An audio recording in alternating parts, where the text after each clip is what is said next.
Aparentemente, a gente demora uns 10 segundos aí para entrar no ar, certo? Só esperar aqui a paradinha. E estamos no ar. Olha que lindo. Parabéns a todos aí. Aqui ainda não tá no ar, não.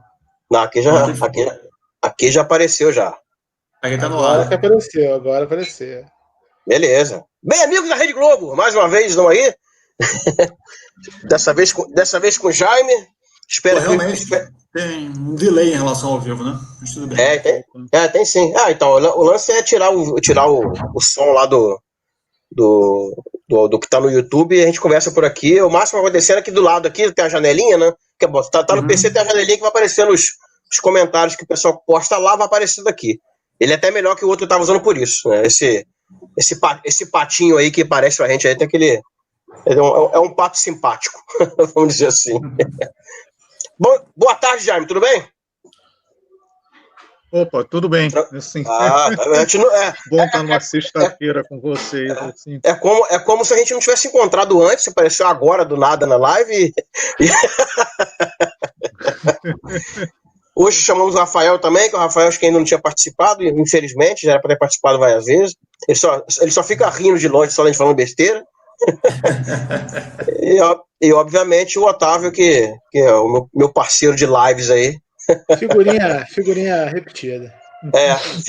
Figurinha do Brito da Copa de 70, que vinha repetida pra cacete. Mas é isso aí.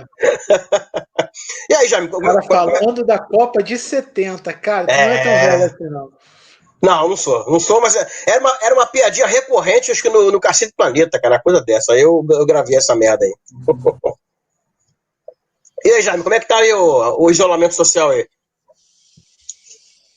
Tentando cumprir a coisa. Eu só saio na rua de máscara e proteção facial. Consegui uma, me sinto Robocop, assim. Bom, pelo menos... luva.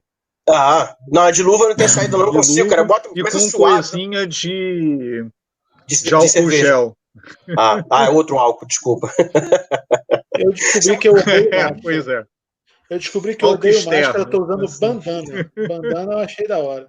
Bandana, cara? Eu amarro igual um malfeitor na cara. Também tá funcionando na quarentena. Ainda comprei uma de caveira que eu amarro igual eu vou assaltar um banco, aí sai na rua assim. Cara, eu não tinha pensado nisso, cara. Eu vou começar a fazer isso também. Ainda vou sair do Flamengo ainda pra melhorar. É muito bom. Eu comprei a bandana de caveira, aí eu amarro aqui, fica igualzinho assaltando de banco de filme, cara. Fica maneirinho. Pô, mas tu sai com aquele chapeuzinho de faroeste também, não, né? Não, só falta o chapeuzinho. Tem saída em cima aí, ô Rafael? Uma vez por semana a gente tenta manter assim a casa abastecida, né? Mas é isso também, mais sem tocar em nada, andando com álcool no bolso e cuidado. Luva, eu acho que o problema da luva seria mais... Não me impediria de tocar o rosto, que é o problema, né? Melhor lavar a mão, mais do que usar luva. Eu não consigo usar, cara. Eu tentei botar de plástico, até pra limpeza dentro de casa, eu fico, cara, começa a dar suadeira e tal, incomoda, não consigo, perco o tato. Falando que luva é besteira mesmo, por isso que o Rafael tava falando, cara. Porque se você tocar em alguma coisa com a luva e meter a mão na cara com a luva, não adianta nada. Não vai. Não, mas eu passo álcool gel na coisa. Cara, o álcool gel na mão é muito ruim, inclusive, né? Fica desconfortável. Talvez o álcool gel na luva seja mais cômodo. O problema do álcool gel na mão é que você fica com vontade de cheirar o tempo todo, né, cara? Você fica... Ou cracudo. E quando você chega em casa, você pode tirar a luva logo, entendeu? Assim. Mas chegar em casa já é uma operação de limpar tudo também, então não termina quando chega em casa, né? Ainda fica um tempo limpando embalagem, algumas coisas assim. Mas beleza. Jaime, vamos ao que interessa. A Terra é plana ou não é? Fala pra gente aí. Começar com a polêmica logo. Não, sacanagem. A gente até falou alguma coisa de... A gente não chegou a falar de Terra plana exatamente, mas dessa vez a gente vai tangenciar um pouco mais o assunto. Vocês fizeram uma live de Terra plana por isso? Não, mas teve uma que a gente falou de ciência, que a gente até comentou da Terra plana, tal, de pessoal que tava pegando uns conceitos estranhos aí e tal. Eu acho um bom exemplo para você dar uma aula de método mas Terra plana testar a hipótese. É um bom mote para começar, porque o que eu estava em mente aqui para falar é... Bom, quando a gente conversou era sobre mudança de paradigma, né? Uhum. Então, a princípio de uma mudança de paradigma do newtoniano para o relativístico, por assim dizer. Sim, sim. Mas para até a gente trabalhar um pouco melhor a ideia de mudança de paradigma, eu queria trabalhar um pouco a mudança de paradigma anterior, que é ótimo. do aristotélico para o newtoniano. Uhum. Perfeito. Tá? E nisso a gente vai ver, quer dizer, pretendo ver o que é desconstruído na passagem do relativismo e reconstruído na passagem do newtoniano, né, do inercial, se a gente vai se ater aos termos físicos da coisa, do inercial para o relativístico. Beleza, né? Vamos lá. E porque são duas coisas articuladas, né, que é a mecânica e a gravitação.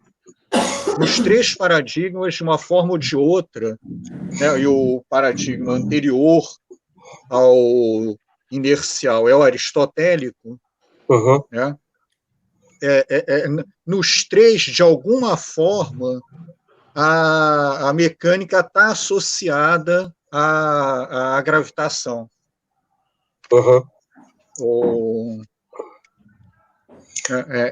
Ou você tem um sistema que abrange articuladamente as coisas, melhor dizendo. Né? Tá, então, pelo que eu me lembro, eu posso falar besteira também, mas pelo que eu me lembro, pelo menos até Galileu ali, mais ou menos, tal, o movimento dos corpos celestes era visto como uma coisa um pouco diferente, ou eu estou enganado, do que era no movimento dos corpos na superfície da Terra. No caso aristotélico é o seguinte, você tem que ter uma constante produção do movimento. O movimento não era dado. Você tem que ter uma força sempre atuante no movimento. Essa é a visão aristotélica. Então, é natural você dizer que... Natural, não. Para ele, seria lógico dizer então, que existe, claro, uma produção do movimento celeste também, constantemente acontecendo, de manter o cosmos em movimento. Então, um território astronômico. É o que eu não tô... Oi, Jaime. Pois é, no aristotélico, antes de mais nada, você tem dois mundos, e, portanto, duas físicas. Né? O mundo infralunar e o mundo supralunar. O mundo supralunar é o do movimento circular, que é o movimento perfeito. E o mundo infralunar, né, que é o que a gente habita, é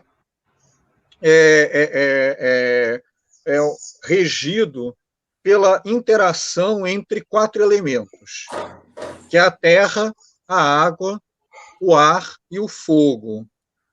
Né? E eu vou retornar à terra plana ou não nisso daí. Mas você vai falar do Capitão Planeta, não, né? Não. Sem o Aliaga aqui não tem graça. Sem o Aliaga não tem graça para o Capitão Planeta. Oh, sacanagem. Então, mas inclusive isso vem, né, o Aristóteles não tirou isso do nada, né, essa doutrina dos quatro elementos é anterior a Aristóteles, e os quatro elementos são anteriores, né, ainda mais, que vem das primeiras elaborações dos gregos, que está associado à construção da democracia grega, e isso pode valer um outro papo entre a gente. Beleza, mas então, marcado. Esses quatro elementos, né, eles dão forma, né, às coisas, por assim dizer. Né? Mas o fundamental é que existe uma hierarquia entre eles. Bom, e antes de coisar, né, como é que essas coisas se combinam? A melhor coisa é explicar a gente. Né? Eu gosto de dizer, nós somos feitos de terra, nós somos sólidos, a gente não escorre por aí nem evapora. Né? Alguns sim, mas viu? se a gente se fura, sai sangue, então tem água. Nem todo mundo também. A gente inspira e respira. então tem ar. E expira, né? Então tem ar. E nós somos quentinhos, né? Todo mundo tem fogo dentro de si. Assim. Alguns mais que os outros. Alguns mais, outros menos, né? Assim, então. Mas não só isso, né? Então essas coisas, cada coisa é composta mais de uma coisa e menos de outra, por assim dizer.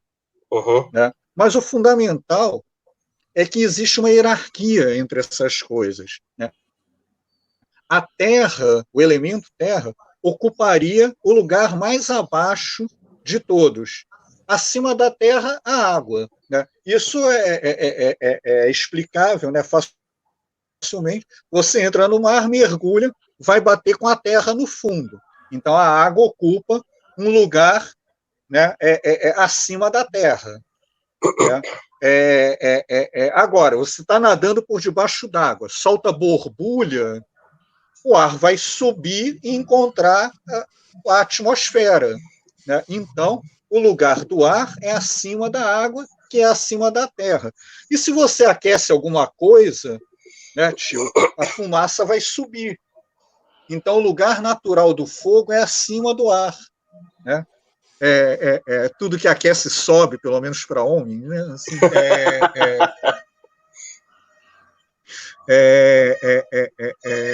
então, mas então você tem o mundo organizado e os movimentos, né, explicados. Né? Por que a borbulha sobe, como eu falei? Porque o ar tem um lugar natural acima da água. Por que a gente solta uma coisa e a coisa cai? Essa caneca que eu não vou soltar, né? Mas dá para... Né? Por quê? Porque ela é mais constituída de terra e água do que de ar. Então ela vai procurar o lugar natural dela, que é algum ponto entre a terra e a água, mas provavelmente a terra mesmo. Né? Então você tem ali, né, algo que a explicação dos movimentos naturais que você observa, né, advindo da natureza das coisas. Né? Isso é um paradigma, isso é um sistema articulado, completo. Né? Quer dizer, completo com o que eu vou enunciar agora. Existe, então, um movimento natural, que é essa coisa de as coisas procurarem naturalmente o seu lugar natural. E existe, né, por contraposição, um movimento forçado. Né? Tudo bem, a caneca está aqui em cima da mesa, mas se eu quero levar a caneca até a minha boca, eu tenho o quê? Que pegar a caneca e fazer uma força. Então, da natureza das coisas, eu derivo uma mecânica. Qual? A de que força é proporcional à velocidade, ao movimento. Eu preciso, para realizar um movimento não natural, aplicar uma força. Os movimentos naturais, não, eles decorrem da natureza das coisas. Tanto que o movimento forçado, né, é chamado também de antinatural, contra a natureza. Eu preciso aplicar uma força para tirar as coisas, para mover as coisas do seu lugar natural, ou de para onde elas iriam naturalmente. Eu nunca tinha pensado então, a gente vê maneira, não. Um sistema articulado da física com a natureza, né? E dentro desse esquema, uma dinâmica deduzida a partir, né, dessa explicação. Então, você tem e a esse para... Então, aí voltemos à Terra plana, para não perder o mote, que foi onde a gente começou. Então, a Terra é redonda exatamente porque ela ocupa o lugar mais central do universo. Né? E abaixo de tudo está o elemento Terra. Né? Quer ver uma coisa engraçada? Isso depois foi lá, né, pelo São Tomás de Aquino, né, teologizado. Né? Onde é que ficava o inferno quando a gente era criança? Debaixo da terra. Porque quando você teologiza a física aristotélica e o universo, o lugar mais abaixo do universo é o lugar mais distante de Deus. Por isso o universo é lá embaixo. O inferno. É lá embaixo. Embora muita gente acredite que está aqui nesse momento, né?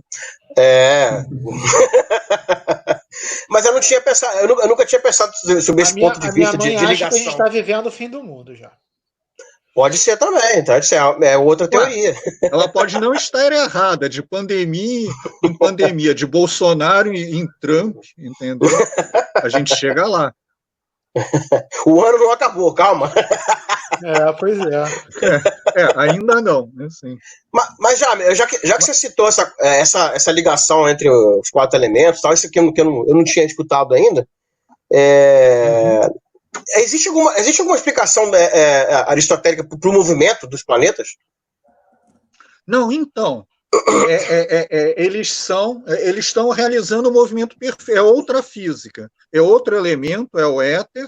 E eles estão realizando o movimento perfeito. É o estado natural deles estar em movimento perfeito circular.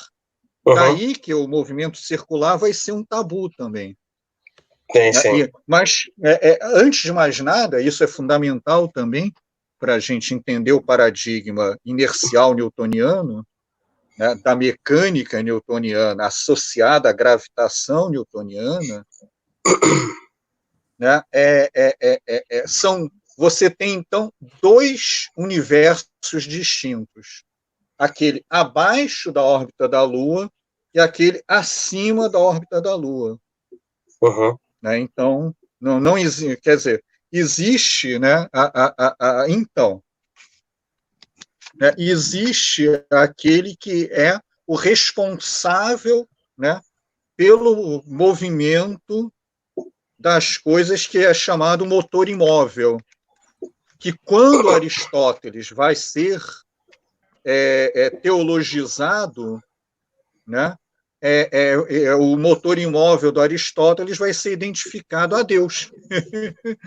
Entendi. Simplesmente.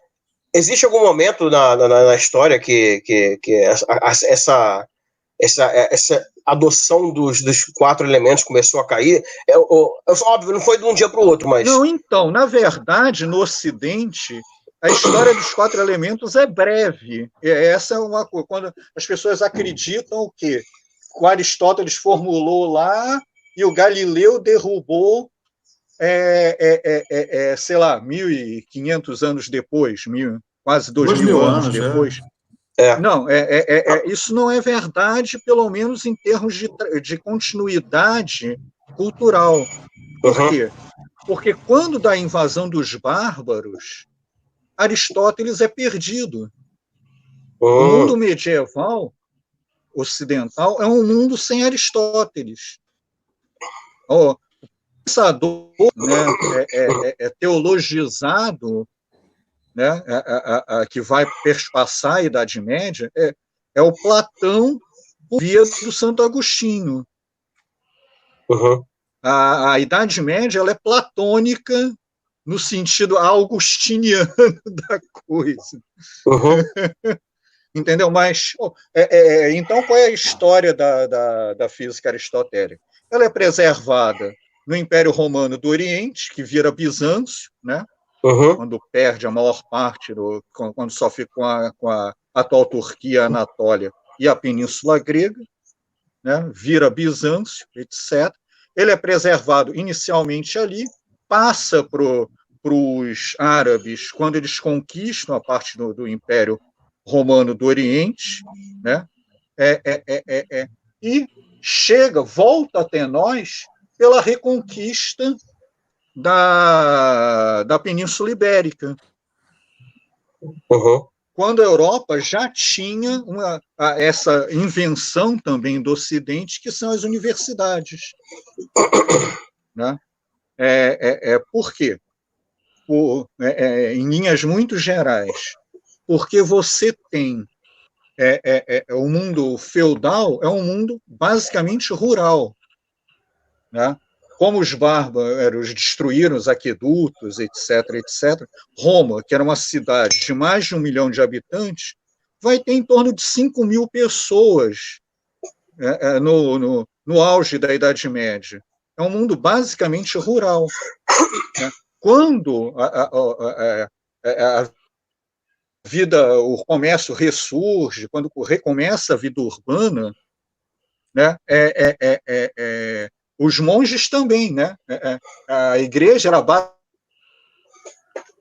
basicamente uma coisa monacal, né? Em seus monastérios, né? Espalhados, e ali você reproduzia os livros.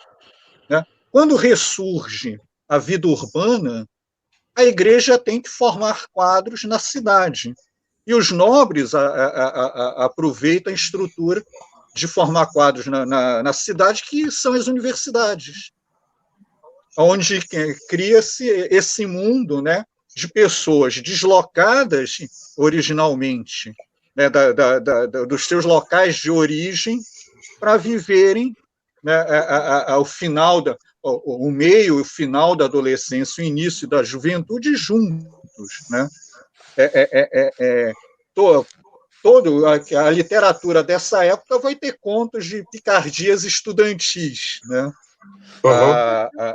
Os contos de Canterbury, né? Lá aquele do Boccaccio, né?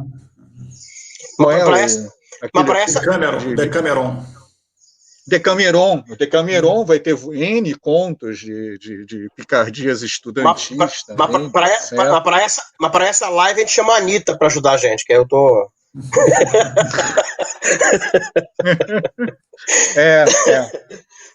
Então.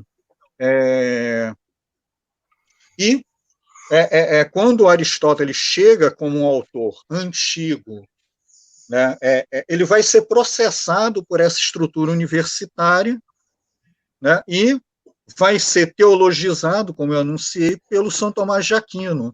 Então, a física aristotélica, na trajetória da nossa física, ela tem uma vida curta, que é lá do final dos 1200 até Galileu, etc., né? Ou até Newton, né? Então você tem aí cerca de uns 300 anos citando. Não é tanto tempo em termos da nossa continuidade cultural. Sim. Isso é uma coisa também que as pessoas às vezes esquecem. Não, tem gente que acredita nos 4 elementos até hoje, né? Tem gente que tá aí buscando ainda cristais e tal, essas coisas, mas... Tá, mas beleza. Vai lembrar. O pessoal acha que a Terra plana, cara, hoje em dia. Essa questão do movimento circular, do movimento perfeito, idealizado, porque, sem dúvida, as formas geométricas gregas eram consideradas perfeitas, né? E Galileu, quando fez o princípio de inércia dele, que é uma revolução, a ideia de que o movimento é algo que pode ser não perpetuado, mas ele é mantido constante, se não é interferido, né? Ele se baseou numa inércia circular, não era uma inércia retilínea. Exatamente. Galileu, sabendo que a Terra é redonda, tanto que ele não comprou as leis de Kepler. Ele não comprou as leis de Kepler porque acreditava na tal da inércia circular. E aí a elipse, né? A elipse de Kepler não poderia ser perpétua, né? Oi? A elipse, né, que seria a forma de Kepler, então não poderia ser um movimento perfeito, logo teria que ser, como você falou, um movimento forçado, né, e não um movimento natural, né? Exatamente, mas o Kepler acreditava, né? Quer dizer, porque de alguma forma ele tinha na cabeça de que quem produzia o movimento dos planetas era o Sol, que era o centro do sistema. Quer dizer, estava num dos focos do sistema, né? Mas a ideia de que o Sol emanaria uma força, e por isso ele estaria, os planetas estariam ao redor dele, e a Lua ao redor da Terra, essa ideia está, de alguma forma, né, nos escritos do Kepler já. Né? Antecipando, depois a gente chega lá, né? Na época do Newton, né, ele vai, uma das coisas que ele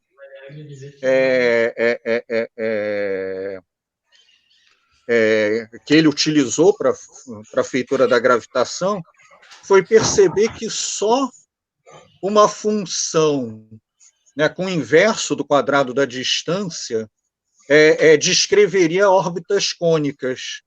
Foi um dos motores, estou antecipando, né?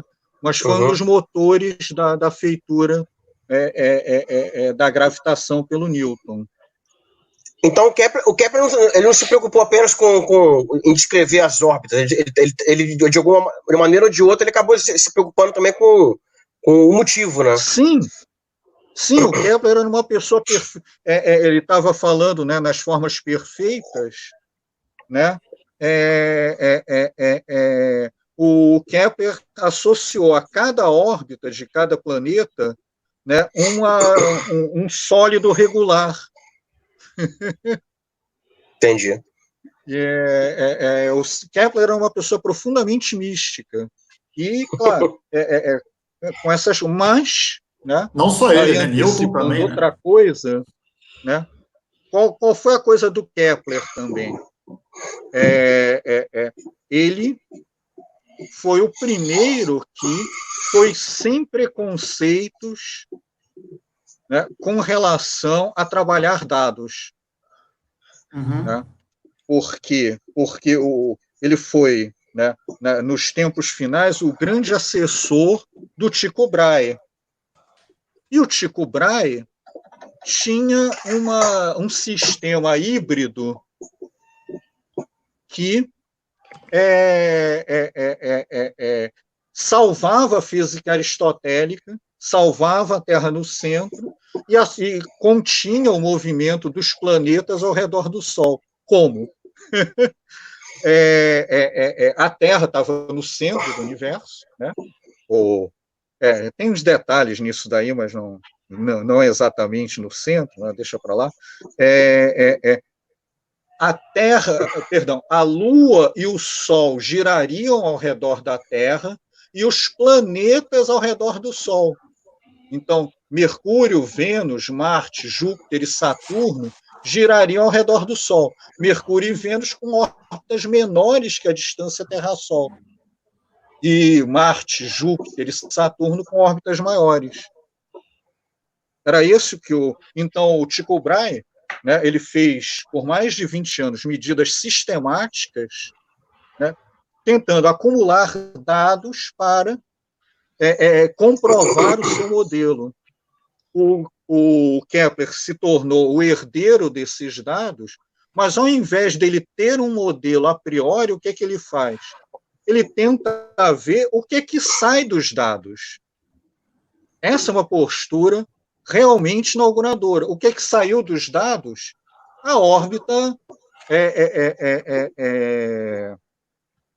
circular, elíptica, né, dos planetas, com o Sol num dos focos. Né? Então, ele faz o quê? Ele faz... quer dizer, essa é a primeira lei, né, as órbitas são elípticas. Depois ele faz a segunda lei, né, que é aquela história de a linha que liga o planeta ao Sol varre áreas iguais em tempos iguais, né? O que vale dizer, está mais próximo, vai mais rápido, está mais longe, vai mais devagar. Né? E a terceira, que foi por tentativa e erro, em cima dos dados também. Por quê? Porque você tem uma coisa que é distância ao foco, né? E velocidade. Quais são os parâmetros fixos? Que a distância na órbita elíptica não é fixa, velocidade não é fixa. Quais são os parâmetros fixos da órbita? o tempo total de orbitar, o período, e o eixo maior ou menor da elipse. Né? Então, ele pega o quê? O semi-eixo maior e o período, e sai tentando achar uma relação entre período e órbita, e acaba achando o que é a primeira lei algébrica da física moderna, que é a terceira lei de Kepler. Né? Que é a relação dos períodos, né?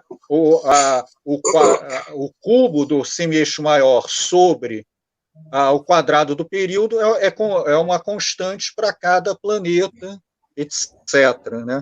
Para cada corpo que é centro de sistema. Né? Ok, esse foi o Kepler, esse foi o Tycho Brahe, e a gente já falou de universidades, volta da vida urbana, volta de comércio. Né? Então, volta de comércio, navegação, astronomia. Né? Então, você tem um desenvolvimento, né, de instrumentos astronômicos, né, utilizados de diferentes formas pelo comércio, né? Assim, e começam as descobertas também, né? Então, além de você ter terras novas, você tem que ter alguma localizabilidade das terras novas. Né? Então, você tem uma pressão sobre o desenvolvimento da astronomia. E, no decorrer disso, volta à baila a funcionalidade dos modelos geocêntricos. Né? É nessa baila que o Copérnico vai colocar o modelo dele, quer dizer, com o Sol no centro, mas o modelo do Copérnico ainda tinha órbitas circulares. Então, você precisava daquelas correções de outros círculos, etc., para acertar minimamente. Né? Nesse caldo, né, as duas primeiras leis de Kepler são de 1609, né, mais de 100 anos depois das grandes descobertas. Né?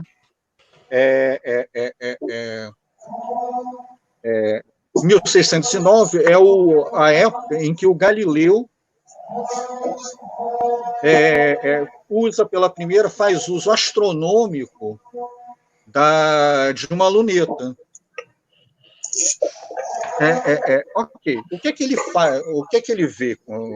Ele vê, né, um ciclo completo de órbita, de fases em Vênus.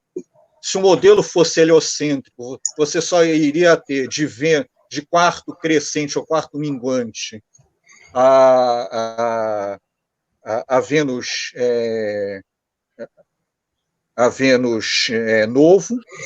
Né? Ele vê manchas no Sol, quase fica cego. Ele vê relevo na Lua. E ele vê satélites em Júpiter. Então, não é só a Terra que tem coisas girando ao redor dela. Né? Esse conjunto de observações, e, claro, resolve a Via Láctea em estrelas. Né? Esse conjunto de coisas, né, reforça o sistema heliocêntrico, né? E, sendo heliocêntrico o sistema, você tem uma rachadura na coisa. Por quê? Porque a física aristotélica não explica a física da Terra, a natureza da Terra em movimento. Né? É nessa coisa que você tem o embrião da ideia de inércia. A resposta básica é: por que a gente não sente a Terra rodando? Porque a gente vai junto. É essa a ideia básica, né, inaugural de inércia. Mas antes de eu prosseguir na inércia, deixa eu falar uma outra coisa dessa feitura do Galileu. Só pegando o uso do telescópio. O telescópio ele instaura uma outra crise epistemológica. Por quê? Porque ele quebra com a fé no sujeito cognoscente. Ou seja, os meus sentidos me enganam. Né? Os meus olhos, quer dizer, com o telescópio eu vejo coisas que os meus olhos não ouvem. Então, os meus sentidos já não são fonte confiável de conhecimento. Eu preciso de uma mediação. Essa crise vai ser resolvida, né, numa solução filosófica que é enunciada pelo Descartes, né? Com aquele clássico penso, logo existo. Penso, logo existo significa o quê? Que o meu processo de cognição o meu processo de pensamento, melhor dizendo, é aquilo que é a única segurança que eu tenho para proceder no mundo. Qual é a única ciência que dispensa sentidos? A matemática. Uhum. Né? Então, o Descartes vai dizer que se as observações do Galileu não tiverem corretas, o meu sistema não faz sentido. Né? E o Galileu vai dizer o quê? Que a natureza se escreve por linguagem matemática, agora algébrica. E é bastante curioso que ele tenha permanecido na história da inércia circular. Né? Uhum. Porque o Kepler elaborou a primeira lei, né, da algébrica, né, da física moderna, por assim dizer. Ok, mas a gente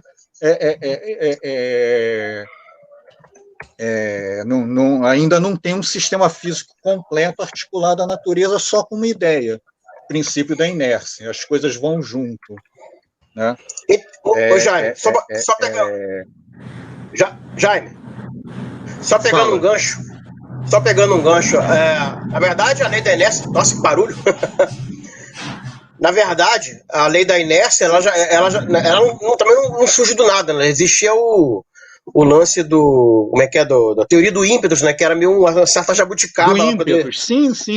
Que era uma certa jabuticaba para explicar exatamente esse movimento forçado, a continuação. Era uma tentativa de salvar a física aristotélica, né? Por que o projétil se mantém no ar?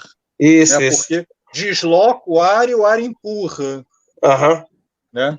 Para essa ideia do ímpetus, mas nunca colou muito bem a coisa. Mas já é um problema do pessoal que se defrontando, né, com a realidade, tentando ir além de uma coisa dada. Uhum. Né? Que é, de uma forma ou de outra, né, o esquema das universidades, etc. Assim. Mas, eu queria lembrar uma coisa também, que é o seguinte, essa questão da matemática ser linguagem da natureza, né? Havia escolas na época que falavam o contrário. Hoje isso parece óbvio para a gente, né? Que as ciências naturais usam a matemática para descrever as observações. A gente seguiu esse projeto, é óbvio que a gente seguiu esse projeto. Na época havia umas pessoas, tipo, acho que é Francis Bacon, uns empiristas, né? Que falavam que o conhecimento tem que ser obtido do externo do homem, porque a noção vinda de dentro, como você falou, da mente pura, como matemática, na verdade, falso, porque não fazem parte do universo. Como se a mente não fosse parte do universo, o universo não ensina matemática para a gente, isso é uma coisa da mente humana. Claro que isso foi derrubado pelo sucesso da teoria. Essa coisa de empíricos contra espirituais, por assim dizer, só vai meio que se aceita como resolvida lá pelo Kant, né? Quando ele coloca espaço e tempo como a priori do sujeito cognoscente. Assim, vai ser uma polêmica que vai atravessar esses tempos aí. Assim. Então, voltando, né, só a inércia não fecha um sistema. E E tem aquela clássica experiência que não à toa, né, é feita em barcos, né, que vai ser fundamental para a construção do edifício, que é o quê? Aquele experimento de um cara solta uma pedra em cima do mastro de um navio. Essa pedra vai fazer o quê? Ela vai cair, né, aos pés do mastro, né? Então, para o cara que está dentro do navio, ela fez uma linha reta do alto do mastro até o pé do mastro. Para quem está de fora vendo o navio se mover, vai ver a pedra realizando uma trajetória circular, parabólica. Né? Ambos estão certos no seu referencial. Então, aí vem uma ideia fundamental para a construção de realmente uma mecânica associada à inércia, que é o quê? A equivalência entre observadores que estão entre si em movimento retilíneo uniforme. Né? Aí, já antecipando, porque a gente tem que chegar em relatividade, né? É daí que sai o quê? A mecânica newtoniana. Né? Se a física aristotélica tinha aquela mecânica, né, a mecânica do movimento forçado, força proporcional à velocidade, a física inercial ela tem equivalência entre observadores entre si com movimento retilíneo uniforme. Então, se duas coisas que estão entre si um movimento retilíneo uniforme, a força não pode atuar sobre produzir, ser diretamente proporcional à velocidade. Ela tem que ser proporcional ao quê? À mudança da velocidade. Daí sai a mecânica newtoniana, da equivalência entre observadores. E a mudança de velocidade é a mesma para os dois observadores, no caso. Força proporcional à variação do movimento, à variação da velocidade, à aceleração. Só que essa mecânica e a ideia de inércia não fecha um sistema. Essa coisa não está dialogando com a natureza das coisas como fazia a física aristotélica. Daí é que vem a terceira lei. A terceira lei vai o quê? Vai derivar a força da natureza das coisas. As forças são geradas por quê? Por propriedades das coisas. Né? Então, se uma coisa tem capacidade de agir sobre a outra, elas partilham propriedades de forma que essa outra tem capacidade de agir sobre aquela. Né? Em igual intensidade, né? Em direção inversa. Né? Então, a terceira lei ela articula o sistema newtoniano à natureza, e aí forma um paradigma. Né? A primeira coisa do paradigma, porque está associada à natureza das coisas, tem uma teoria mecânica, né? E também enuncia o quê? A primeira ideia de simetria da história da física, por assim dizer. Né? As coisas são simétricas.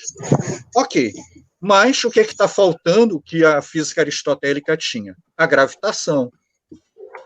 Né? Então, a gravitação newtoniana, e a gente está avançando de forma a fechar o paradigma, né? Assim, porque essas coisas têm decorrências lógicas. Né? Então, ele deduz o quê? A massa proporcional ao quê? Sobre o que haja a gravidade, a massa dos corpos, né? E como as trajetórias dos corpos celestes são cônicas, né? Com o inverso do quadrado da distância. Está aí a lei da gravitação. Né? E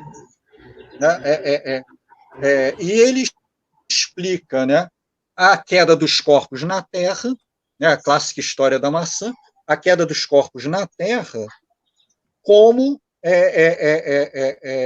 decorrência da interação entre o corpo que está caindo e a Terra. Né?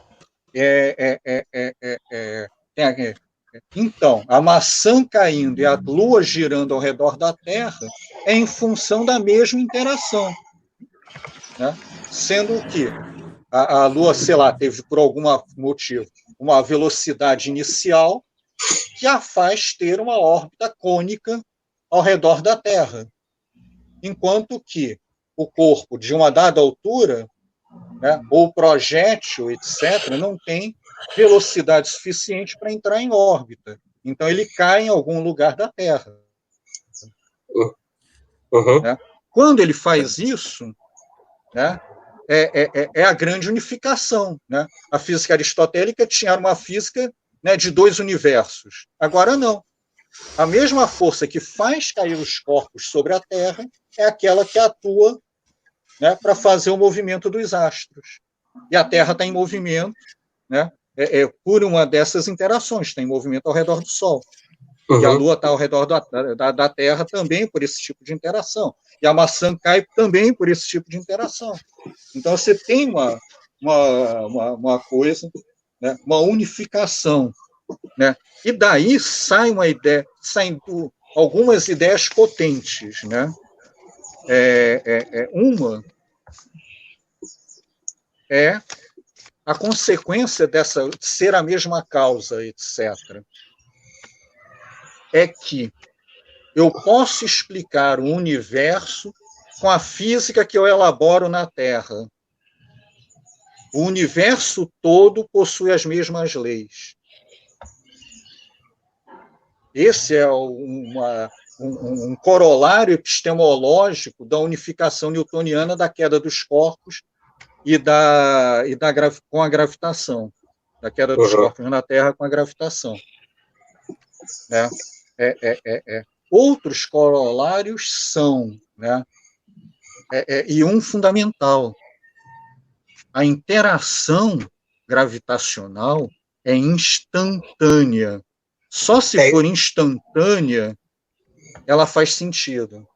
É isso que eu ia falar agora, aquela questão da interação à distância, da velocidade de interação. O que é chocante é a distância. Isso que foi, digamos, considerado mágica para o homem recém-saído da Idade Média. Né? O cara que está acostumado a falar de forças com o trabalho, né? O empurrar, o puxar, o levantar, de repente você cria uma noção de ação à distância. Essa é a primeira vez que isso acontece. E, de fato, o Newton, em seus textos, fala o seguinte: olha, eu não vou tentar nenhuma hipótese para explicar isso.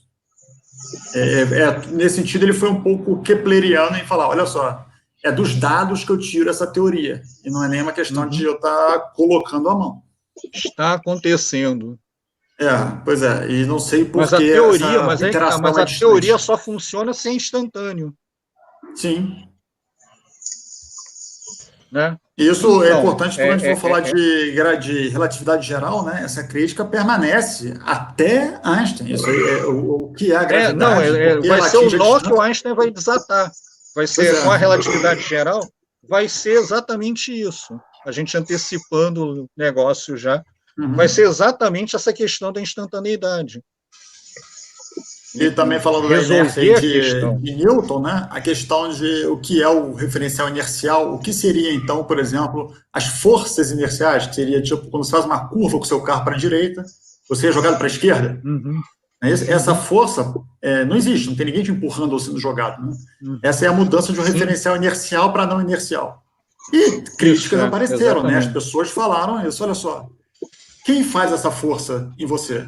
E Newton teve que vir com uma explicação há de fato os referenciais inerciais, mas eles são inerciais em relação a quê?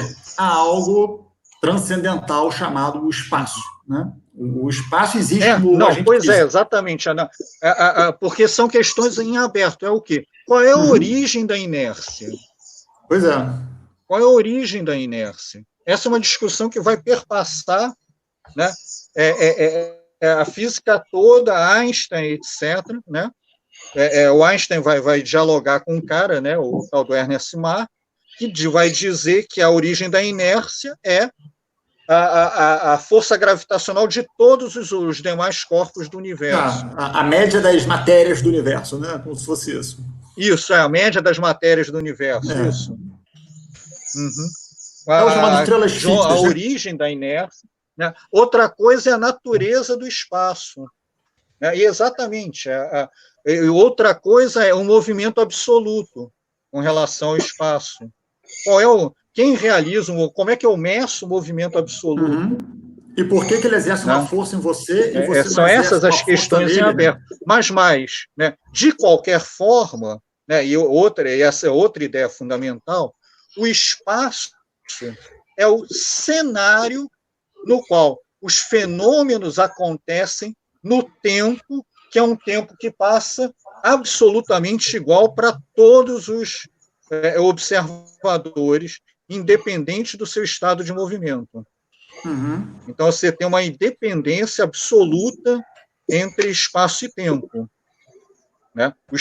O cenário é composto apenas pelo espaço. É um cenário, exatamente. Ele pode ser ou não a origem do universo, a origem da inércia, etc., etc. Os corpos podem ser a origem da inércia, mas, de qualquer forma, ele o palco no qual os fenômenos físicos se passam, né? Em um tempo uniforme se passando. Né? Mas, né? E aí vem cada época com suas ficções. Né? Outra questão que perpassou a época vai ser, então, como essa interação se transmite. E aí você vai ter uma ideia, né, que vai ser tomada como realidade, que existe um meio, né, que preenche o espaço, né, e aí a gente já está se aproximando da relatividade, né, que preenche o espaço, né, que é capaz de transmitir o travão gravitacional, mas não oferece resistência nenhuma ao movimento dos corpos, porque se oferecesse inércia, né, os corpos iriam perdendo velocidade e tudo ia colapsar. Né? Essa coisa ganhou status de realidade, né, mesmo sem comprovação nenhuma, né, e foi denominada de éter. Né? Ressuscitando, né, o quinto elemento lá do Aristóteles. Deixando claro que não é o éter que que os médicos usam, tal, que é outra coisa. Como a brincadeirinha que eu fazia também era, né? Se você cheira éter, você vai para o espaço, né? Voltamos ao assunto de cheirar coisa, cara, vocês estão bravos hoje, mano. Oi? Voltamos ao assunto de cheirar as coisas. Ô Jaime, mas eu lembrei de um ponto. Não teve um ponto intermediário que foi com o Gauss, com a questão do campo vetorial? Porque a ideia de interação à distância ela não foi amenizada, vamos dizer assim, quando o Gauss propõe que há campos vetoriais, inclusive usado muito em eletricidade e magnetismo, como fonte de... Sim. Mas não... O éter permaneceu. Sempre você tem teorias alternativas, etc., mas é a coisa, eu estou falando do mainstream, né? Sim, Sim. Mainstream o éter era dado de realidade. Né? E o éter, né, se prestaria a quê? Já que ele preenche o espaço todo, né, é imóvel, etc., ele é o referencial inercial absoluto. Então, medir um movimento com relação ao éter é medir o movimento absoluto de uma coisa. Né? Ok.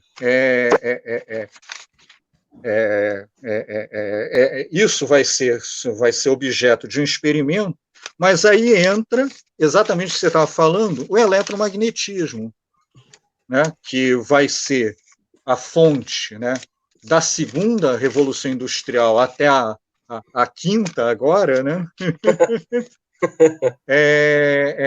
Cada vez mais elaboradamente, né? Mas é tudo, de alguma forma, interação ou informação eletromagnética, até agora, né? De uma forma ou de outra, né? E, né, a elaboração da teoria do eletromagnetismo vai causar uma cisão, né, na física. Por quê? Porque das equações, né, da unificação da eletricidade com o magnetismo, aparece uma velocidade de propagação do campo eletromagnético, uma velocidade finita. Então, você tem uma interação que tem uma velocidade finita de propagação e uma física da instantaneidade. O eletromagnetismo, epistemologicamente, não casava com a física inercial. Epistemologicamente, porque matematicamente é força elétrica, etc., atuando, né? É a natureza das coisas, e tem a resposta inercial, tudo bem. Né? Mas epistemologicamente, você tem uma informação se propagando a uma velocidade finita. Isso não casa com a física da instantaneidade, né, que embasa a gravitação newtoniana. Então, a partir do eletromagnetismo, você tem uma cisão na física que é mais ou menos similar, né, à cisão que a gente vive hoje. A impossibilidade de você, de fato, reunir em alguma coisa que faça sentido, né? E daí as tentativas, né, entre gravitação, né, e mecânica quântica. Né? É uma cisão, a gente vive uma cisão similar. Ali era entre o eletromagnetismo e a física inercial, a velocidade finita de propagação de informação e a física da instantaneidade. E pior, aquela coisa, né? E duas interações. Você tem a interação eletromagnética e a interação gravitacional. Duas interações de duas naturezas distintas. Isso não faz sentido, né? Com essas coisas que o Einstein e outras pessoas, né, se defrontaram. Né? Bom, então a gente já passou 400 anos, está agora em 1900, é isso? Não, ainda não. A gente está lá por 1875. Por quê? Tá. Porque vai se tentar experimentalmente, né, medir o movimento absoluto, né, da Terra com relação ao éter, né, que é a experiência do Michelson-Morley, né, que não consegue medir nada, que é basicamente uma coisa de espelhos, né? Faz duas trajetórias perpendiculares da luz, né, e fazem voltar para a mesma origem. Então, você teria tempos diferentes, porque estaria associado ao movimento absoluto da Terra. Tentar ver a velocidade do éter, vamos dizer assim, o vento do éter, né? Exatamente. O arrasto do éter, né? Só que eles não conseguiram medir nada, né? E isso, no início, ficou uma coisa de demérito para eles, né? Mediram, deveria ser medido, ao invés do pessoal questionar a bola. Eles mediram justamente. Esse éter é só uma ideia. Não existe essa coisa de uma velocidade relativa ao éter. A velocidade da luz permanece a mesma.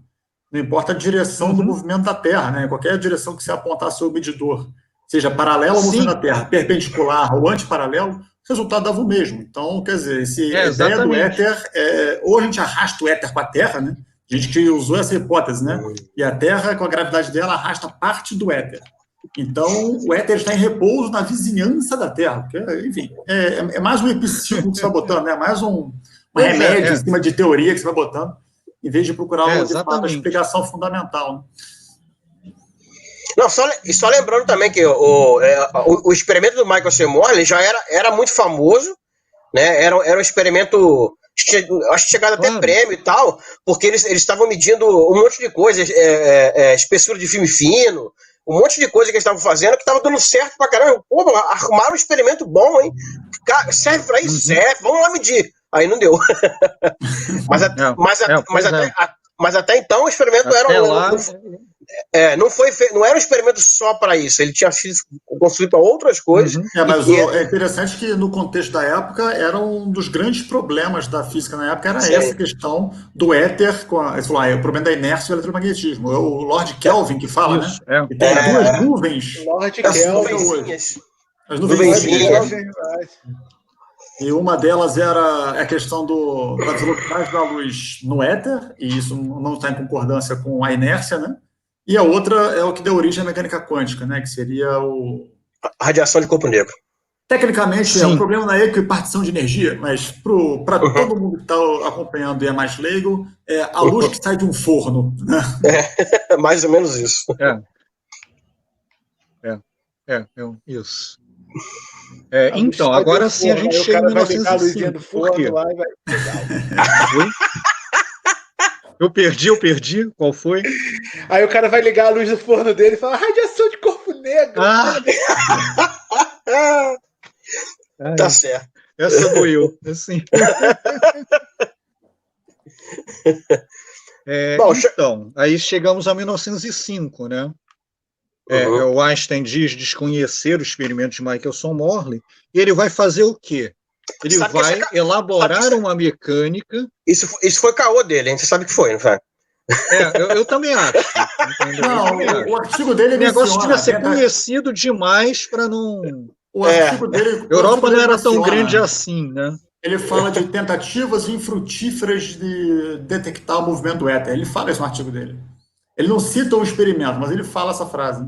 Fala, Tá, ok.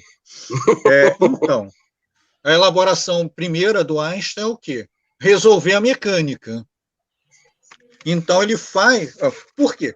Porque a instantaneidade, né, tem associado a ideia de uma velocidade infinita. Tá? A uma velocidade infinita, você tem uma coisa mais prática, que é a possibilidade de adição infinita de velocidades. Então, você sempre pode, tipo, né, um Gedanken newtoniano seria uma coisa com a velocidade da luz, dispara um feixe de luz, essa coisa, obviamente, vai andar a 2 vezes a velocidade da luz, o raio de luz saindo. Soma as duas velocidades. Né? O Einstein, ele elabora uma mecânica tirando essa ideia de adição infinita de velocidades. E a instantaneidade vai ser uma coisinha um pouquinho mais complicada. Mas ele se baseia na ideia de que o corpo que está bastante rápido e acende uma lanterna, né, e um corpo que está em repouso e acende uma lanterna, vão ter que medir a mesma velocidade da luz, porque a lei física exatamente tem isso que ser igual para os dois. Ele vai colocar como fundamento da mecânica dele, né? Porque a velocidade da luz não é algo que é medido apenas, é algo que sai da teoria fundamental da velocidade da luz. Ele sai direto de um experimento de bateria, um experimento de ímã, e você consegue descrever a velocidade da luz a partir daí apenas. Então, se as leis da bateria, as leis do ímã, são a mesma para os dois observadores, como tem que ser, se for mexer com algum circuito aqui, a velocidade da luz tem que ser a mesma para os dois também. Não dá para dizer que elas serão diferentes para os dois se as leis fundamentais são iguais para os dois. Sim. Então, ele coloca isso ao nível de um princípio fundamental e reelabora a mecânica a partir disso. Ou seja, você estabelece a velocidade da luz como a velocidade limite de adição de velocidades. E e utiliza uma matemática já existente, né, que são as transformações de Lorentz, para matematizar, né, essa nova mecânica, né?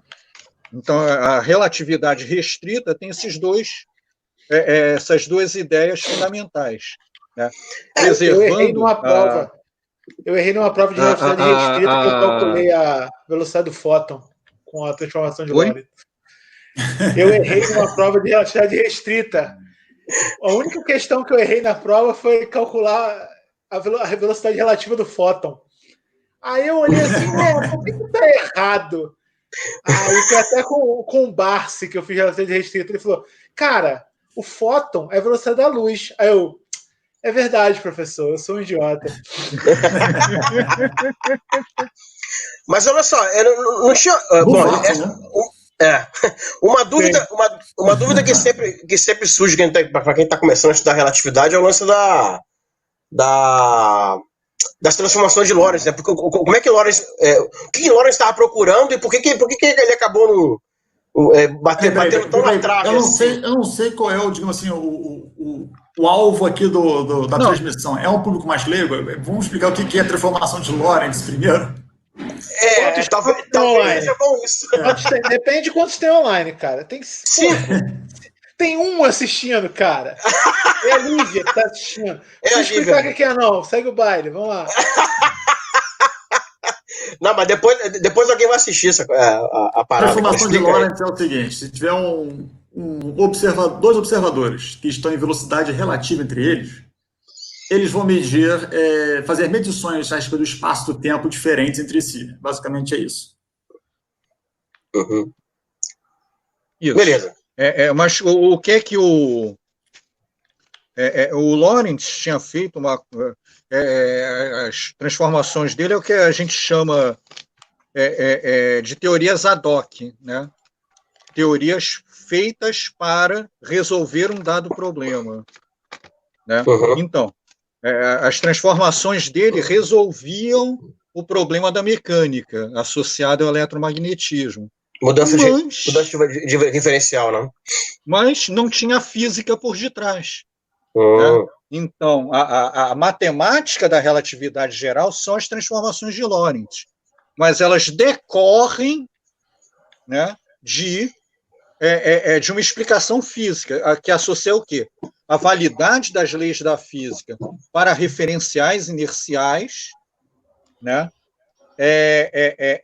E a velocidade da luz como um absoluto, em dois sentidos, né? A luz mesma, o movimento dela é independente do movimento do observador e do emissor, né? Qualquer que seja a velocidade relativa entre eles, ela vai ser a velocidade da luz, né? E outra coisa, é a velocidade máxima de transmissão de informação e, portanto, a velocidade limite, né, superior, né, ou seja, nada com massa chega até ela. E as transformações de Lorentz exatamente tratam, né, de uma aproximação assintótica, né, de adição de velocidades à velocidade da luz. É basicamente essa a ideia. Assim. Bom, o Einstein resolveu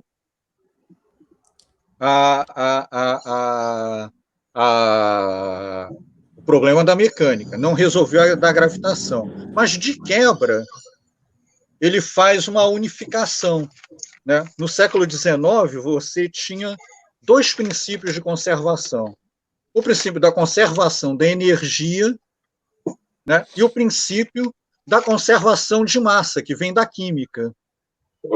Né? Um corolário da relatividade restrita a referenciais inerciais, né, daí o nome, né, é o quê? Que existe um intercâmbio entre energia e matéria.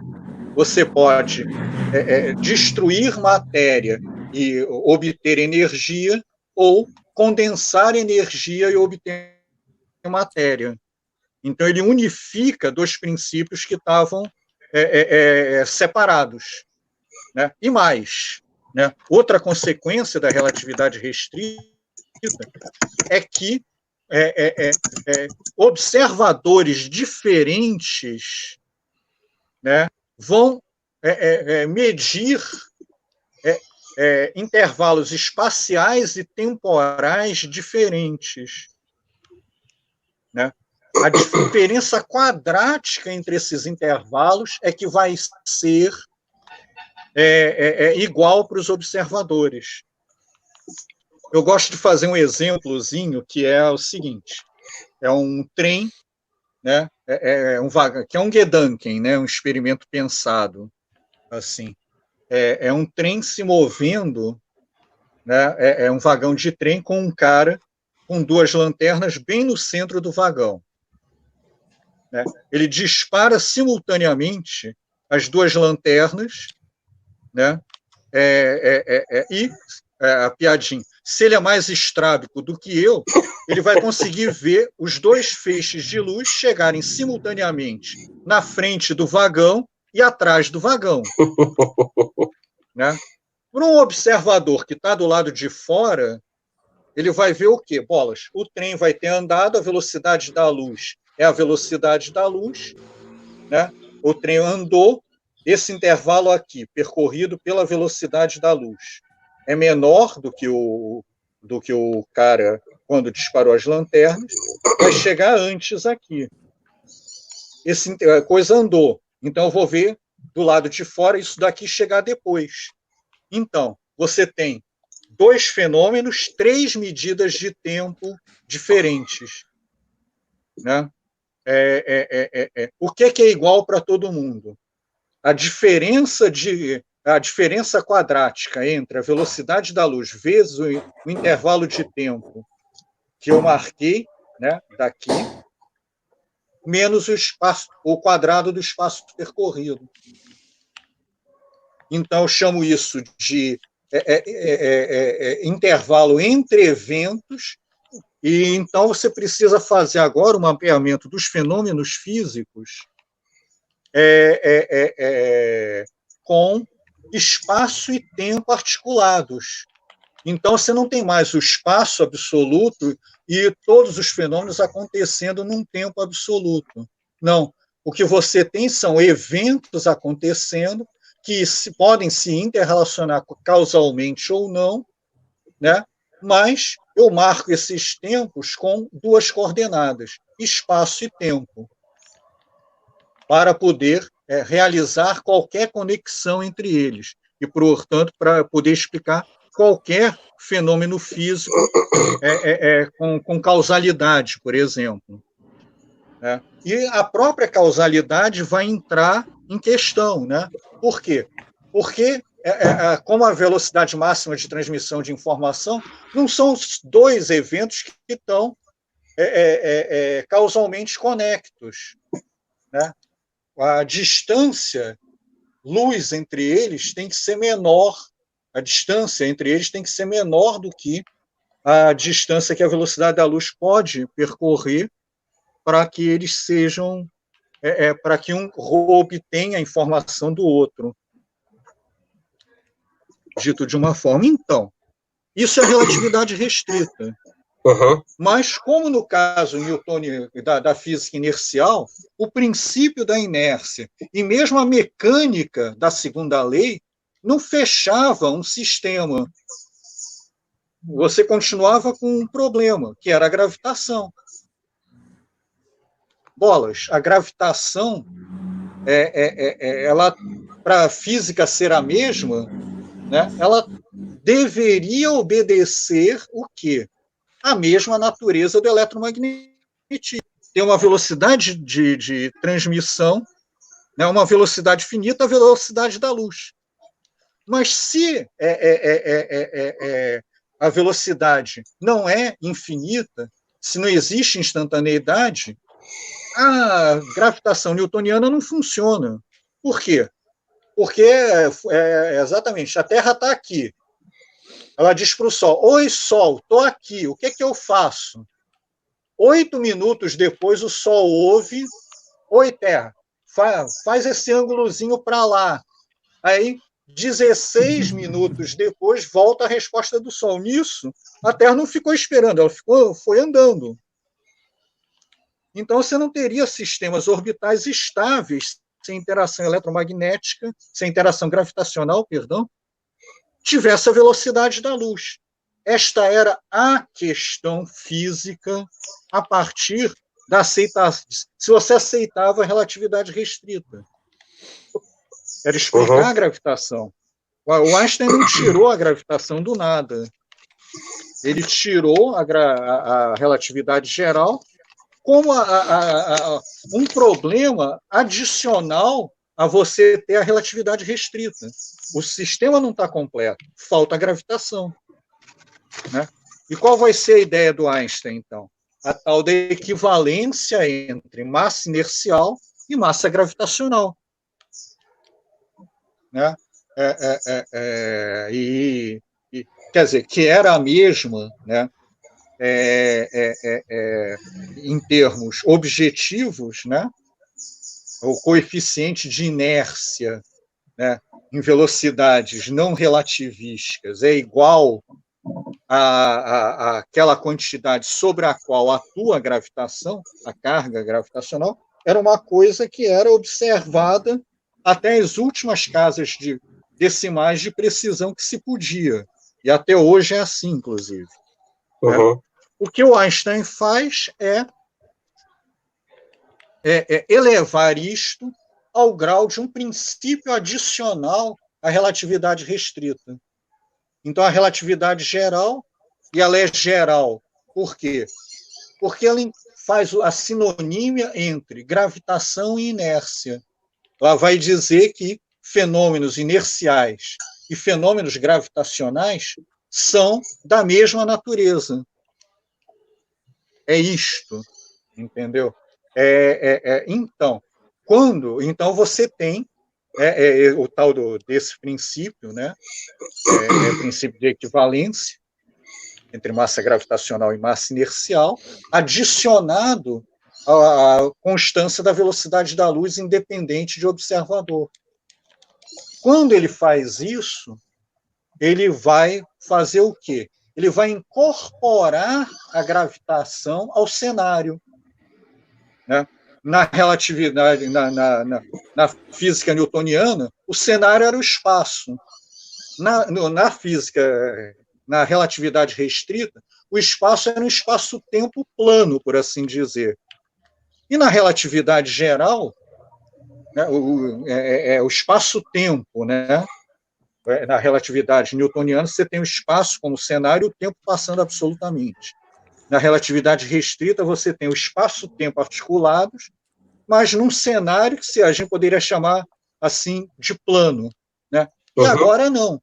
Eu incorporo a gravitação no cenário do espaço-tempo. A gravitação distorce a estrutura do espaço-tempo. Então, a gravitação faz parte do cenário. Ela não é uma interação como é o eletromagnetismo. Essa que é a diferença. Então, ela não precisa se propagar. Ela está dada no cenário a priori. Isso é dado seguinte, quando então, você tem a velha história. Né? Na física newtoniana era isso. Né? A Terra está aqui a 150 milhões de quilômetros, existe uma interação instantânea entre o Sol e a Terra, e o que resulta disso é a órbita elíptica da Terra ao redor do Sol. Né? Na gravitação da relatividade geral, não. O Sol está aqui, ele distorce a estrutura do espaço-tempo ao redor dele, de forma que o quê? Que a Terra, com sua velocidade, né, enxerga como trajetória natural, né, a órbita elíptica, ou quase elíptica, né, na verdade, vai precessionar ao redor do Sol. O raciocínio por trás disso é bom, sempre a gente já pulou para a fase de que gravitação é deformação, mas como é que ele chegou nessa, né, de a curvatura do espaço é gravidade, né? Isso é porque com esse princípio de equivalência, que é a ideia de que a massa inercial é igual à massa gravitacional, você pode dizer que um corpo em queda livre é um bom referencial inercial. Ele não está acelerado. Você pode localmente dizer que, por exemplo, bota uma pessoa dentro de um elevador fechado, né? Você não sabe, a pessoa que está lá dentro não vai saber se o elevador está parado na superfície ou se é um elevador subindo com aceleração gravitacional no meio do espaço sideral. Ele não sabe se ele está num campo gravitacional ou se ele está sendo acelerado. Ele não sabe essa diferença, se ele não tem janelas nesse elevador. Então, ao mesmo tempo, você pode botar um elevador caindo aqui na superfície da Terra e o cara começa a flutuar dentro do elevador, porque ele cai junto com o elevador, né? É a mesma coisa que ele está dentro de uma caixa fechada lá no meio do espaço. Ou seja, o que ele está dizendo com essa equivalência, então, você, dentro do elevador, caindo em queda livre na Terra, é um excelente referencial. Um referencial inercial, onde as leis da física têm que ser válidas para você, como valem para qualquer experimentalista lá fora. Isso. Certo? E daí que a relatividade geral tem o nome de geral, porque o sistema deixa de valer apenas para sistemas inerciais e passa a valer para qualquer sistema. A relatividade geral é exatamente isso. Ao campo gravitacional também. A uma espécie de... O campo gravitacional para de ser uma força, ou seja, um corpo submetido à gravidade, ele é livre. Ele não está submetido a uma força. Certo? Então, quando você vê uma imagem da estação espacial, os caras estão lá flutuando em relação aos outros, eles não estão sofrendo força nenhuma. Então, ele se torna um bom referencial. Isso vale também para os referenciais que estão em órbita, por exemplo, porque o que interage neles é uma força que a gente chamaria de uma força centrífuga, né? É uma força inercial, mas ela é análoga à gravitação, ela é uma força também que impõe a mesma aceleração para todos os corpos. Por exemplo, a força que seria a força centrífuga do astronauta e da estação espacial é a mesma. Centrípeta. A centrípeta é a gravidade, né? É a que puxa para o centro. No referencial dele, ele está apenas sofrendo uma força centrífuga, que é a tentativa dele sair em linha reta. Ou seja, ele sai da órbita para tentar escapar. É como você ser jogado para o lado oposto da curva do carro. Isso ocorre com a mesma aceleração para todos os corpos que estão lá dentro da estação espacial. Então, isso é análogo à gravidade. Essa força inercial de um corpo em órbita é igual à gravidade, você pode remover pelo mesmo experimento, você fechar todas as janelas. Você fecha todas as janelas da estação espacial, você não sabe se você está em órbita da Terra ou se você está no meio do espaço sideral, longe de qualquer corpo. Certo? E o movimento circular é importante para o Einstein, porque a medição de círculos na relatividade especial depende da velocidade de quem está medindo, devido ao que se chama contração espacial das réguas, né? Então, por exemplo, se você está numa órbita circular, você quer medir a órbita que você está com uma régua, você vai botando uma régua na frente da outra até você completar um círculo, esse comprimento não vai ser igual a 2πr, onde r é o raio desse círculo. Então, se o cara é inercial e as leis valem para ele na extremidade de um círculo, o espaço para ele não é euclidiano, não é plano mais. É daí que vem a ideia um pouco da curvatura gerada pelo campo gravitacional. Os corpos em órbitas não estão circulando um espaço euclidiano. Claro que essas são aquelas lendas, o raciocínio por trás, experimentos pensados. A verdade é que o Einstein teve a colaboração enorme de pessoas muito bem versadas na geometria de espaços curvos, que foi o Marcel Grossman e o Tullio Levi-Civita, né? Os dois são matemáticos dessa área aí de espaços curvos que trabalharam junto do Einstein. Então, é algo que eles podem ter muito bem influenciado a descrição gravitacional em termos de curvatura para o próprio Einstein. Não são pensamentos apenas do Einstein, não. Não, sim. Não, e aquela coisa, né? O próprio Hilbert tinha chegado em equações similares à da relatividade geral, sendo que não tinha completamente a física por detrás. Ele perdeu a corrida por 2 semanas, eu acho. Como eu falo, assim, né? Resolver a gravitação de alguma forma, dada a relatividade restrita, era uma das tarefas científicas da época. Então, só fechando, né? Com essa coisa de você reduzir a gravitação, né? A subsumir a gravitação ao cenário do espaço-tempo, né? Ela é a curvatura do espaço-tempo, dada a distribuição de matéria e energia, você fecha o sistema da relatividade da mesma forma como a física newtoniana e a física aristotélica. Você explicou a natureza das coisas e dela decorre, né, a mecânica, né? Inclusive, mas você tem um sistema físico associado à natureza das coisas. É um sistema completo em termos de, ele é fechado internamente e se conecta, né, com o mundo. Assim, então, são 3 paradigmas. Uma consequência interessante disso é que você tem o campo gravitacional, ele é autossustentado agora. Ele não depende nem só dos corpos que o produzem. O que quer dizer isso? Quer dizer que a deformação do espaço produz novas deformações do espaço, e hoje isso se propaga no universo, e isso é uma coisa que foi detectada recentemente, que são as ondas gravitacionais, né? Uma coisa que na época do Isaac Newton não fazia uma ideia de que uma coisa dessa poderia acontecer. A gravidade existe sozinha, né? Poderia existir sozinha. As ondas são perturbações do espaço-tempo. Tanto que elas são originadas do quê? Por exemplo, colisão de estrelas de nêutron, colisão de buracos negros, né? Inclusive, numa dessas coisas, se chegou a medir a massa original, né, dos corpos que se chocaram, né, e se pôde estimar a perda de massa que foi transformada em ondas gravitacionais. Assim. Então, a onda gravitacional é uma perturbação do espaço-tempo. Ela é, por assim dizer, uma informação de segunda ordem. Eu tenho uma pergunta para o Otávio. Otávio, fala aí. Você que está acompanhando aí, cara, seria o amor também uma fonte de onda gravitacional, já que foi mostrado lá no... Não vem falar disso não, cara. Pelo amor de Deus. Aqui o papo é sério, cara. Não é interestelar, não. Lembrei disso agora, cara.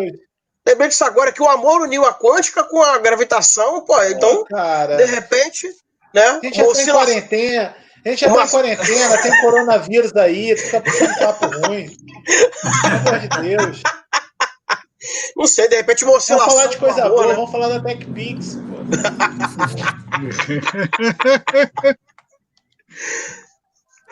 Bom, mas de certa forma, o que o Einstein acaba fazendo, ele acaba devolvendo, vamos dizer assim, um pouco a questão da gravitação, acabar voltar a ser uma lei, uma coisa mais geométrica, né? Que era o que o Kepler tinha feito lá, apesar de ter pensado, como você falou, ter pensado um pouco no motivo, mas era uma coisa bem geométrica, sem pensar muito na motivação, e o Einstein acaba devolvendo um pouco essa questão mais geométrica da física em si.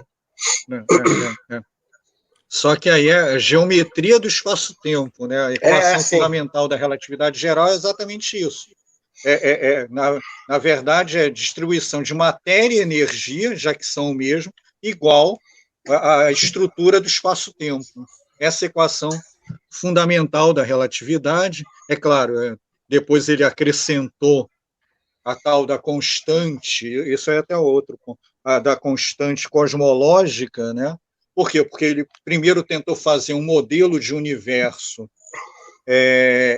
estático, e um modelo de universo estático colapsava que nem você fosse tentar fazer colapsava antes qualquer perturbação, da mesma forma como um modelo newtoniano. Então, ele coloca uma força repulsiva, né, que com a constante cosmológica, que o Hilbert depois vai demonstrar que era o grau de liberdade que as equações da relatividade geral tinham, era acrescentar um termo tipo aquele, né?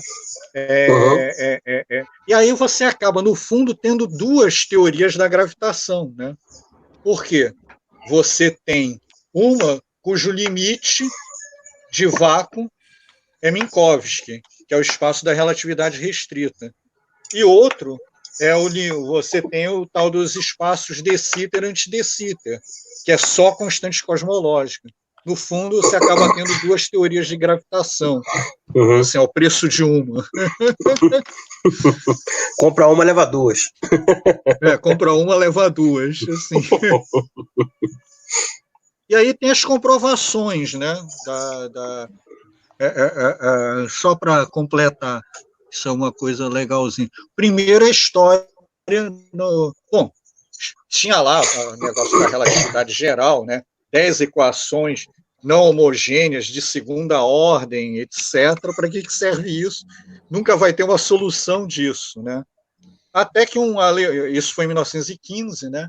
Então, um alemão também, né? O Carl von Schwarzschild, que era um astrofísico, né? Já tinha feito algumas coisinhas interessantes, só que estava na Primeira Guerra Mundial, né? O von significava que ele era da nobreza alemã, logo membro do exército, coronel.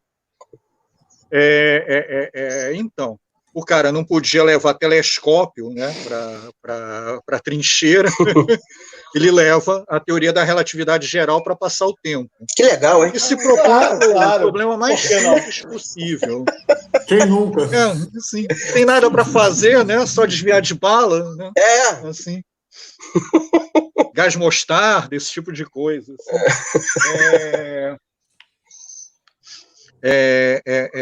Então, e aí ele parte para a coisa mais simples, né? Como seria o campo gravitacional externo a uma distribuição de massa? É a tal da solução de Schwarzschild, de onde saem praticamente todas as coisas primeiras da relatividade geral. Primeiro, o Einstein pega aquilo e calcula, né, um problema clássico, que era que a órbita de Mercúrio observada, ela precessionava, né?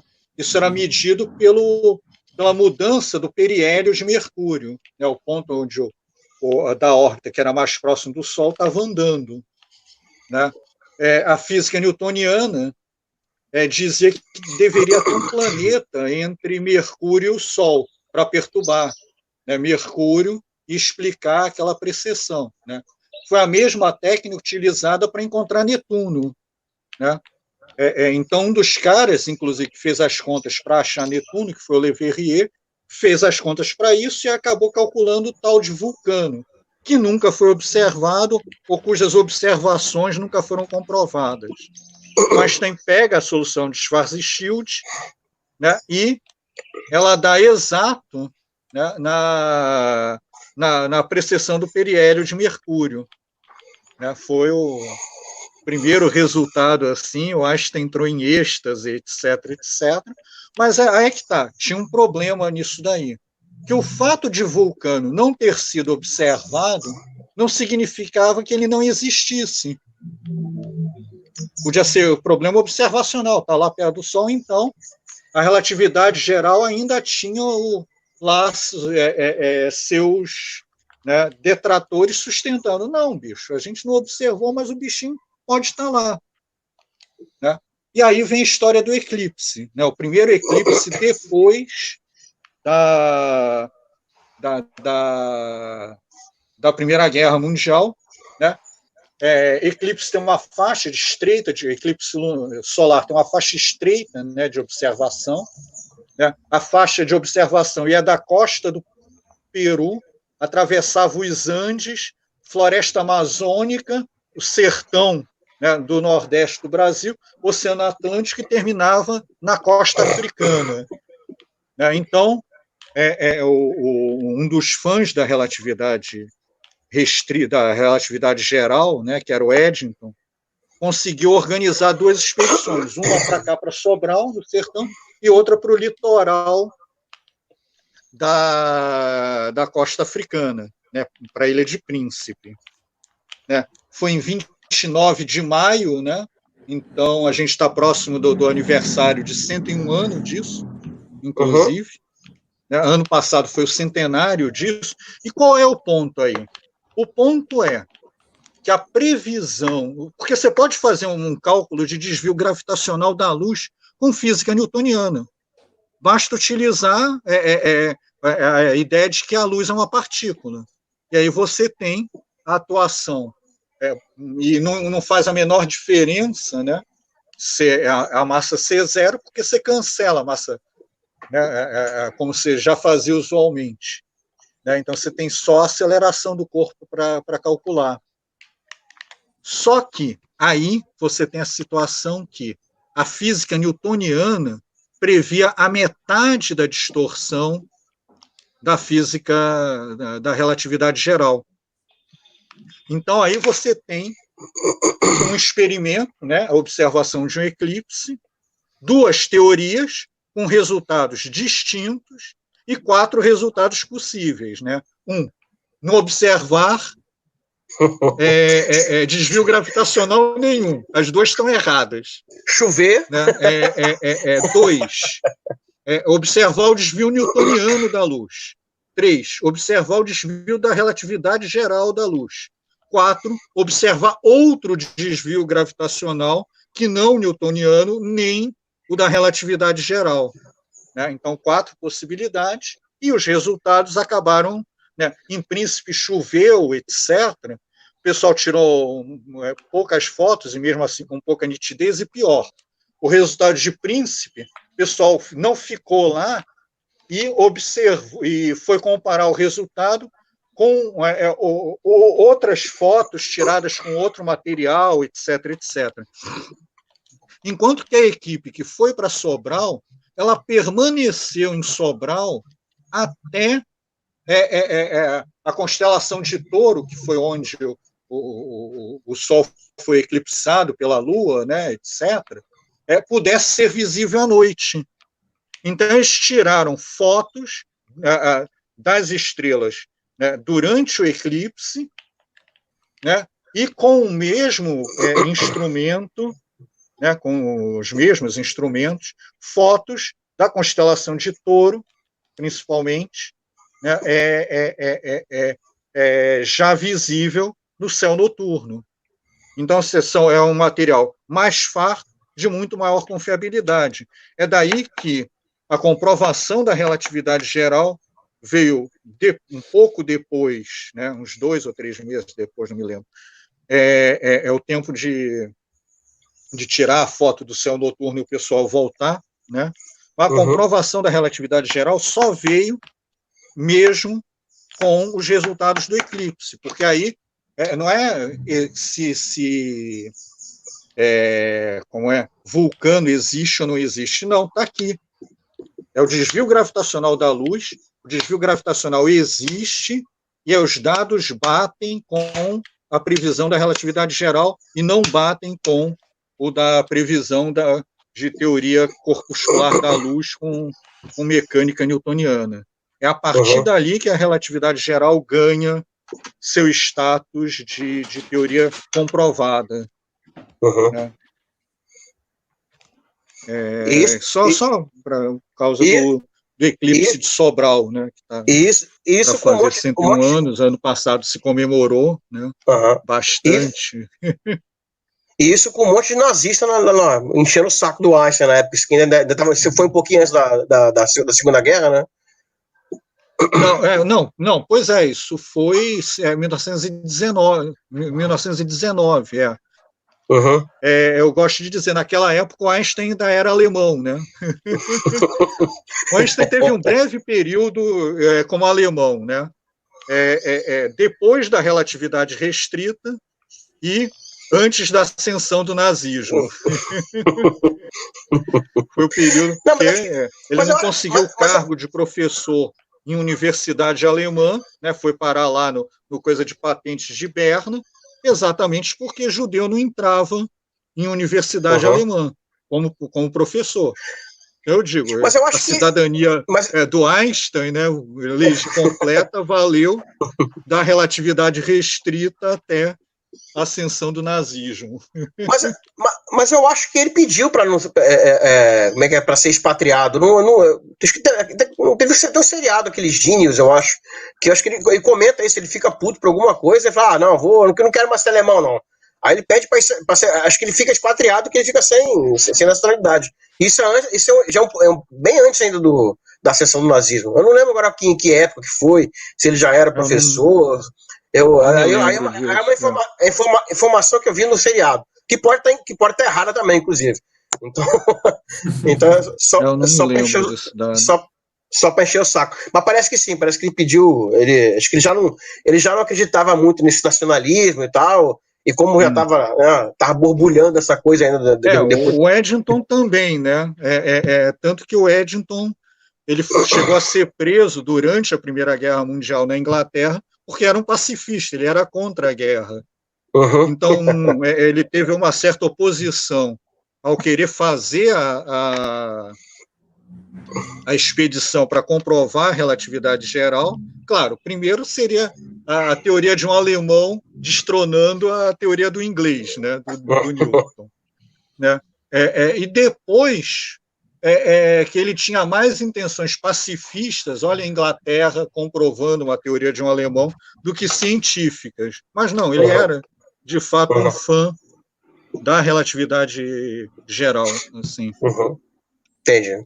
Tem uma piadinha, inclusive, que contam dele, que é quando diziam naquela época a relatividade geral é uma teoria muito complicada e muitas pessoas não tinham ainda se aprofundado nela, dizia-se que só 3 pessoas conseguiam entender, né, a relatividade geral.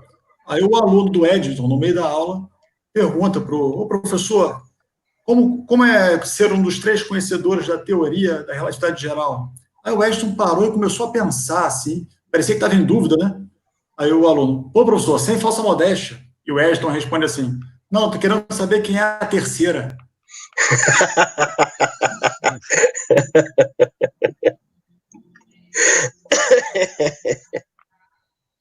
Mas é isso aí. Bom. E aí, Otávio, tem alguma consideração, Otávio? Você que está mais... Parece que de nós 4 que está mais viajando na parada do papo aqui. Tô só absorvendo conhecimento.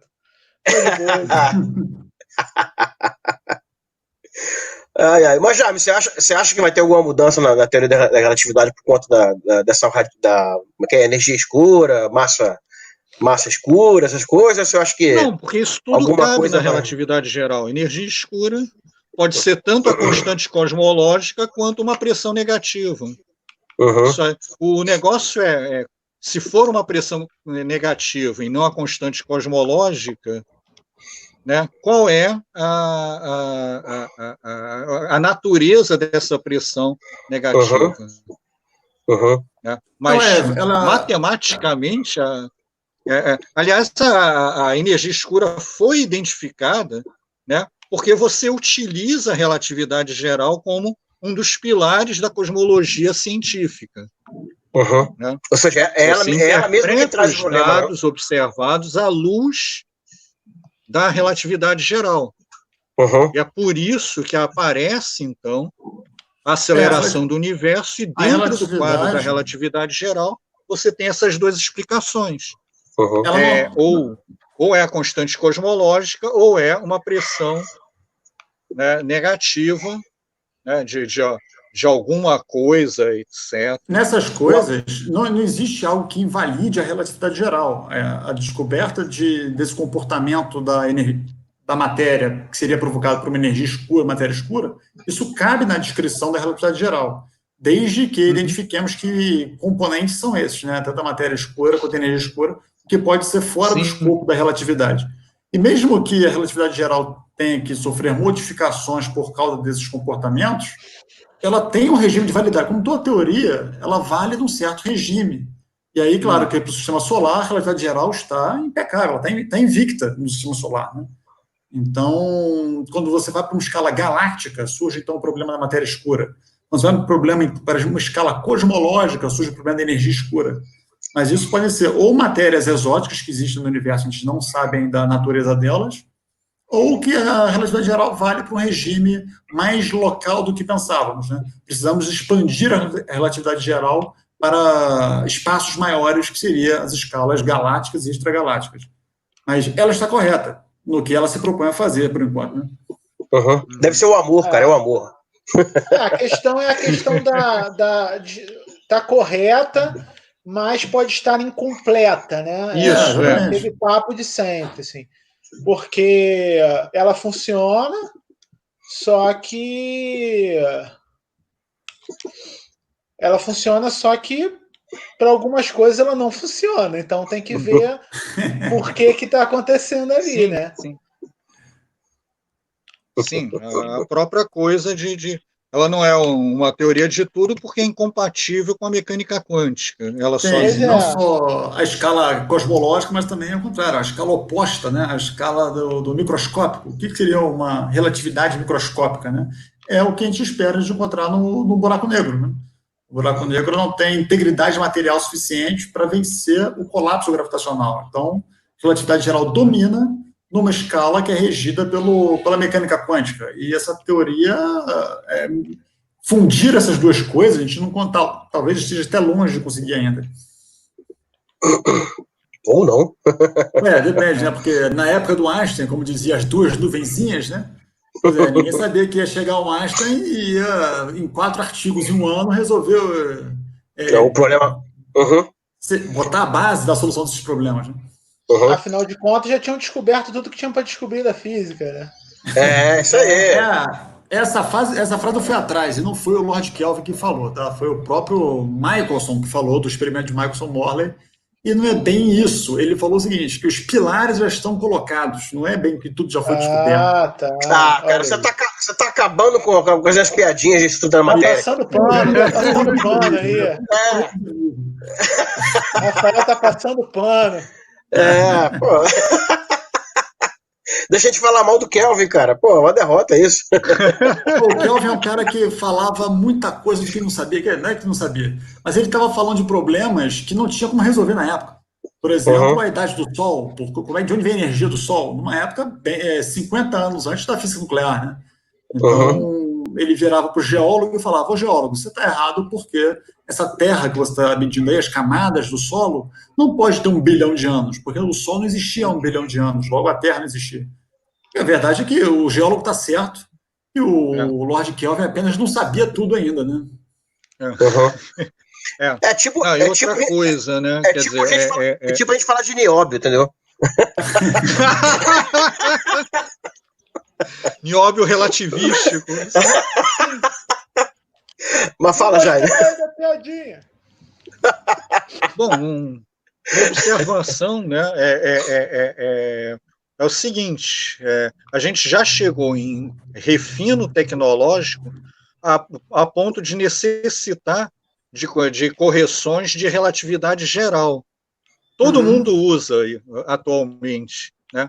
O GPS, por causa da diferença do campo gravitacional entre a superfície da Terra e onde estão os satélites. Você utilizar a relatividade restrita para poder coordenar satélites, até aí tudo bem.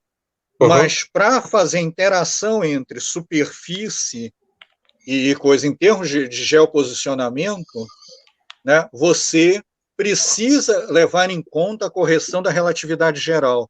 Então, a relatividade geral já está inserida no cotidiano das pessoas.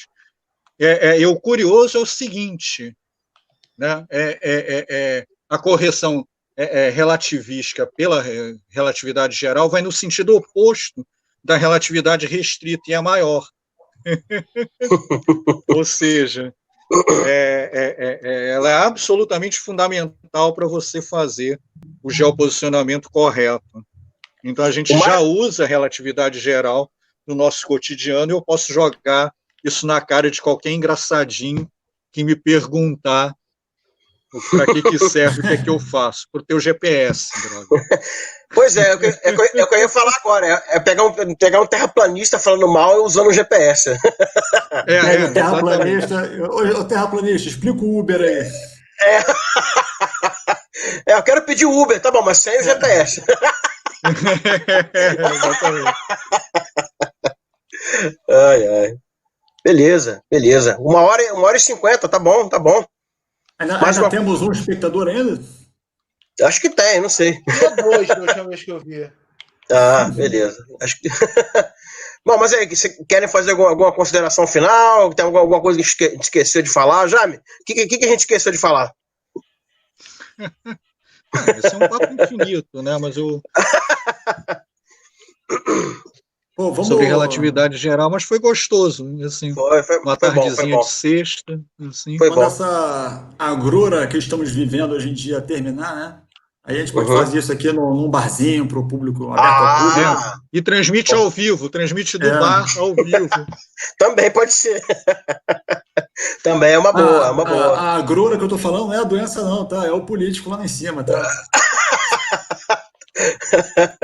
Que tá ligado, que tá ligado uma coisa com outra, hein? Eu vou falar a verdade. Pois é. Bom, beleza. Otávio, alguma coisa que você quer comentar, bicho? Não, cara, tô de boas. Tá de boa? Você não acha bacana? Só queria agradecer a oportunidade, né? Assim, de Foi estar com vocês esse quadro aí, cara. Jaime, você vai ser convidado outras vezes, Jaime. Vamos chamar você e Moreira. Com prazer. Pra gente viajar mais ainda. Aí que vai ser viagem mesmo. Mas vai lá pra Sobral. Pode ser. Bom, beleza então, pessoal. Valeu, obrigado pela presença.